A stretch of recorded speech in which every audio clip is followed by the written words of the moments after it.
para din kaming para kaming ano ba, parang consultant. Ayan, consultant, Consultant naman advisor. talaga tayo, hindi tayo parang consultant. Oh,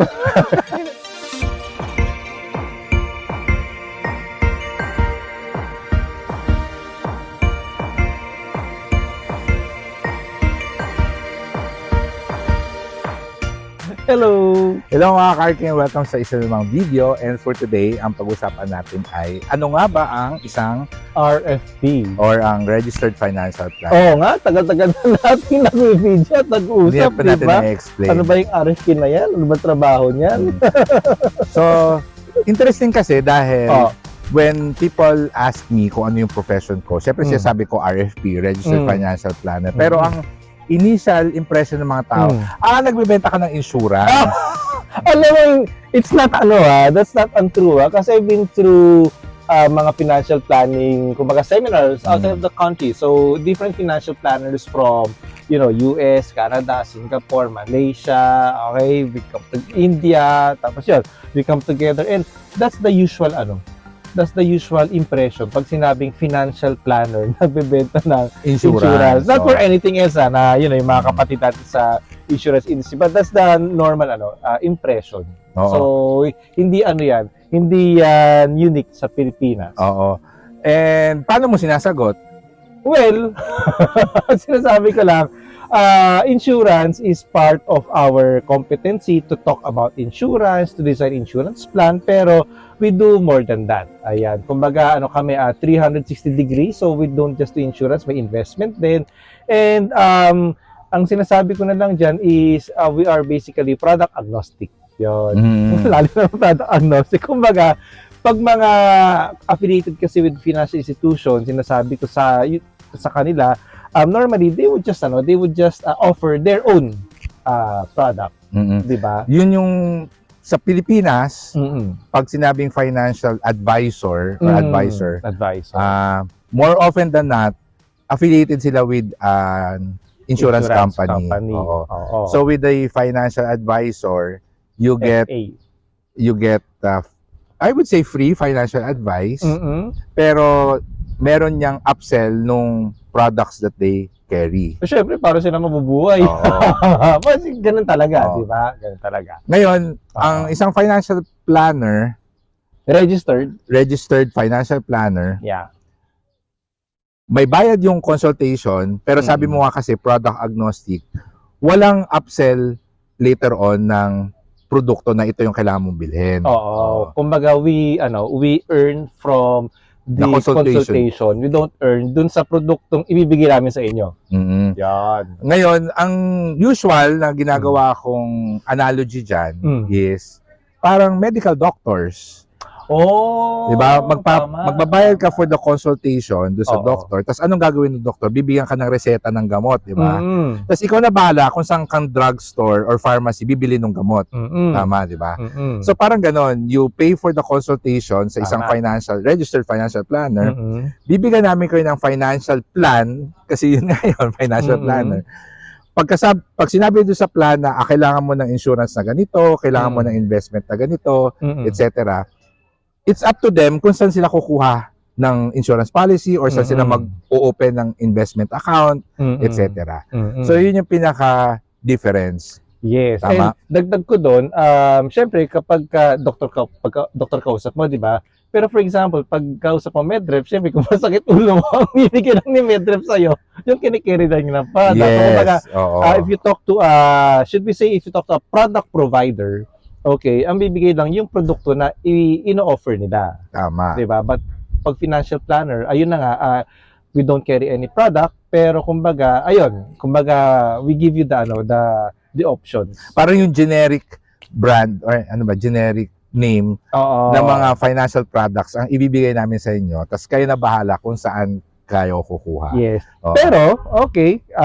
Pero madalas din na since familiar kami as registered financial planners sa mga produkto in the market, okay, And given the consultation, meron din kaming binibigay na kumbaga, sabi ng pinaka-the best, di ba? May recommendation. May recommendation din. But of course, depende sa inyo. Kasi di ba, marami ring pasyente na hindi binibili. But of course, we do recommend. Parang yung mga doktor na pag nagreseta ng gamot, generic brand, generic name, pero merong brand name na naka-parenthesis na hindi ka required na yun yung bilhin. But if you're tired or you don't really want to research or you don't have any idea at least meron ka ng brand. So ganun din tayo na kailangan mo mag-invest sa stocks.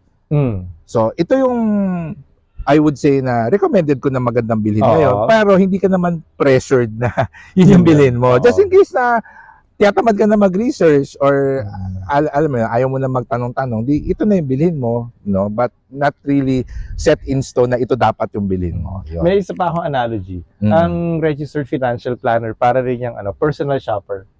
Okay. Okay. Kasi for example, sa funds, di ba?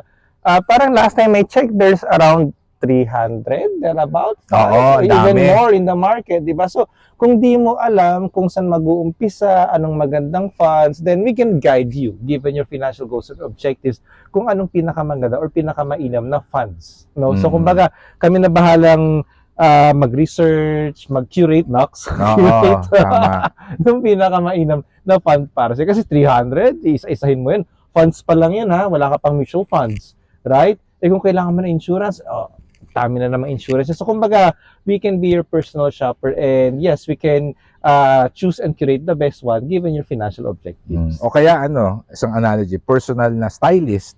Bakit stylist? Kasi di ba, pag personal stylist, titingnan niya ikaw, ano ba yung body frame mo, etc. Titingnan niya yung custom made collection mo ng mga damit. Sasabihin niya na, ay hindi bagay sa iyo to, tanggalin natin to. Ito yung dapat ibibili mo. So sa perspective ng finances, pwede natin i-audit yung stock market portfolio nila.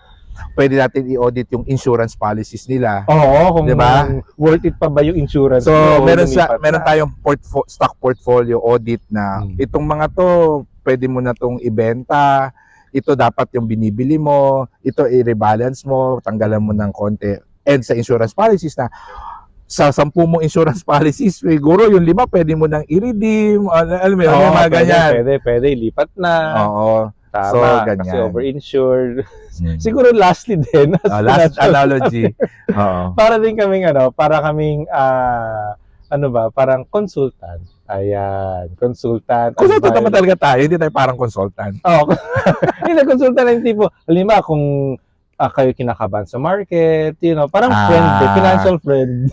I would say, parang psychologist, life coach. Life coach, gano'n. Kasi syempre, life coach. I mean, I know that right now, di ba, may mga AI na yan, di ba? Pero at the end of the day, iba pa rin yung may kausap ka na nakakaintindi sa'yo, who has that human, may empathy. May empathy, may human touch, di ba, na talagang makikinig lang sa'yo. So, I think, yun yung huli kong ano. I would agree, para siyang life coach dahil may mga challenges tayo and concerns about finances na merong kadikit na behavioral or relationship issues, no?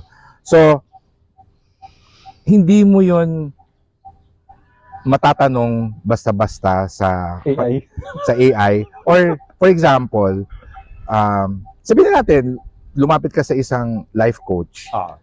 Pero kasi may financial aspect yung problem mo. So, hindi maibibigay lahat ni life coach yung pwede mong gawin. Kasi kunwari, sabihin mo na malaki yung problem mo sa utang. Ang bigat-bigat ng problem mo sa utang. Probably the life coach can help with your anxiety, give you tips, or psychiatrist or psychologist, diba? Pero handle in terms of behavior, reflect, meditate, whatever. But the financial aspect of it, ano yung debt repayment strategy mo, the financial planner is the best person who can create a debt repayment plan for you. Ngayon, syempre, since sanay kami na kumausap ng mga taong lubog sa utang, meron na rin kami mga basic na mga pwedeng ibigay sa na advice or tips how to handle yung financial stress, 'di ba? But at the same time, we do have contacts, 'di ba? Mga marriage counseling, mga na pwede namin kayo i-refer. Debt, yung mga tawag to, yung mga nagre-restructure ng debt. Oo. Ayan. So, parang doktor ulit na merong pwede kang i-refer sa isang specialist. Specialist. Oo. So, kami, kung kailangan mo talaga ng expertise ng someone na, for example, marriage counselor, kasi ang root of the cause ng financial problem mo is yung relationship nyo, di ba? Kasi di ba nagkaroon na tayo ganyan, yung asawa niya sugarol, kaya they are really deep in debt. Kahit na bayaran natin yung utang nyo, magre-recoil siya kasi sugarol pa rin yung asawa, di ba?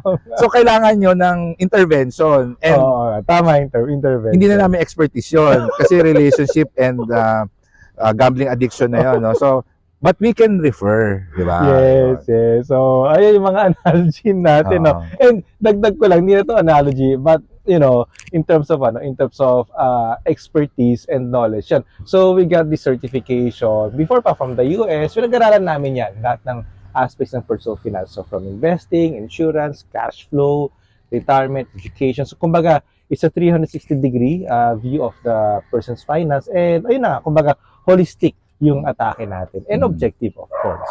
So, ayun. And last, siguro, ang pagiging registered financial planner, hindi siya exclusive. Meaning, maraming RFP na financial advisor din. Yes. May mga RFP na life coach din. Yes. May mga RFP na real estate broker. May stock broker. Ayan, may bankero. Oo. So, kung may makakausap kayo na registered financial planner, make sure na ang kausap nila is yung someone engineer. Para ikaw. Parang ako.